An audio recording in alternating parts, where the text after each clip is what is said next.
बालमित्रांनो, माझं नाव आहे स्वानंदी शरद सोनवणे. मी आज तुम्हाला फुलाचं एक गाणं म्हणून दाखवणार आहे. चला तर मग सुरुवात करूयात. एक छोटं फूल, त्याला पाकळ्यानं, रंग त्याचा गुलाबी आहे खूप मऊ. हिरवं हिरवं देठ, हिरवी हिरवी पानं, झुळूक आली वाऱ्याची, ती डोलतं किती छान.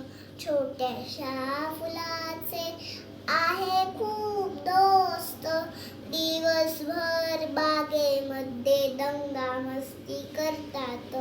दंगा मस्ती केल्यावर छोटं फूल रमून जात, आईच्या कुशीत हळूच कुडूप झोपून जात. धन्यवाद. व्हिडिओ आवडला असेल लाईक करा, शेअर करा, सबस्क्राईब करा आणि हो, आम्ही तुम्हाला सोनवणे सिस्टर